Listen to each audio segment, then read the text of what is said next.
বৌমা, হ্যাঁ বলুন কি হয়েছে? আরে কি আবার হবে, ভাত বেড়ে দাও, ভাত খাবো। কিন্তু আমি তো আপনার জন্য চাল দেইনি। কেন তুমি আমার জন্য চাল দাওনি কেন? আমি কি করে জানবো আপনি খাবেন কি খাবেন না? আমি আমার মতো রান্না করেছি আর আমার খাওয়াও হয়ে গেছে। হ্যাঁ কি বলছো? তাহলে আমি এখন কি খাবো? আমার তো খুব খিদে লেগেছে। রান্নাঘরে যান, দিয়ে রান্না করে খান না। কে মানা করেছে আপনাকে? কি আমি রান্না করে খাবো? হ্যাঁ, কারণ আমি আপনার জন্য রান্না করতে পারবো না। কি বললে তুমি আমার জন্য রান্না করতে পারবে না? দাঁড়াও, আমার ছেলেকে আমি ডাকছি। সঞ্জিত, এ সঞ্জিত। কি হয়েছে মা? দেখ তোর বউ আমাকে কি বলছে, তোর বউ নাকি আমাকে রান্না করে দেবে না, আমাকে নিজেই রান্না করে নিতে হবে। হ্যাঁ তো ও তো ঠিকই বলেছে, ও তোমার জন্য কি জন্য রান্না করবে?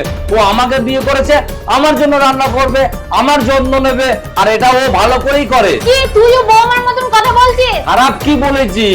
ও আমাকে বিয়ে করেছে, আমার কাজকর্ম করবে, তোমার কাজকর্ম কেন করবে ও? এবার তবু যদি তুমি ওকে দিয়ে কাজ করাতে চাও, সেটা তোমরা দুজনে মিলে কথাবার্তা বলে নাও, আমাকে বীজখানে টেনো না। হ্যাঁ রে, তুইও আমাকে এরকম কথা বলছিস? এই দিন দেখার জন্য তোকে আমি এত বড় করেছিলাম, তোকে লিখালাম, পড়ালাম, বিয়ে দিলাম, এই দিন দেখার জন্য এই বয়সকালে আমাকে বাড়ির ভাত রান্না করতে হবে?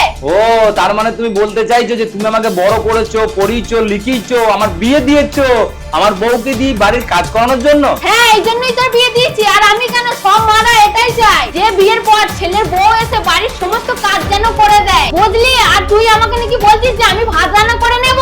ও সব মারা এটাই চাই যে বাড়ির বউ এসে যেন শাশুড়ির সমস্ত কাজ করে দেয়, বাড়ির সমস্ত কাজ করে দেয়। তাহলে তুমি দিদিকে ফোন করে কেন বলছিলে? কি তোকে বলেছে ভাত রান্না করতে? তুই এই বাড়ির বৌমা না চাকর? কোনো দরকার নেই ভাত রান্না করা, চুপচাপ গিয়ে শুয়ে পড়গা। আর শোন, শাশুড়ি এসে যদি বলে ভাত রান্না করতে, শাশুড়িকে বলবি আমি ভাত রান্না করতে পারবো না, তুমি করে নাও গা, না হলে তোকে বাড়ির চাকরানি করে রেখে দেবে।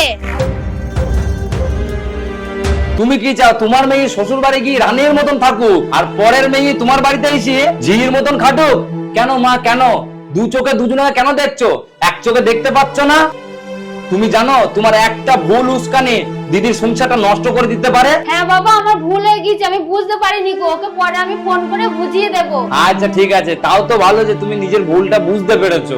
পূজা তুমি যাও গিয়ে মায়ের জন্য ভাত বেড়ে দাও। কিন্তু বৌমা তো ভাত রান্না করে ভাত খেয়ে নিয়েছে, ভাত তো আর নেই। না মা, ভাত আছে আর আমরা কেউই খাইনি, ওটা তো তোমাকে বুঝানোর জন্য ও এসে বললো।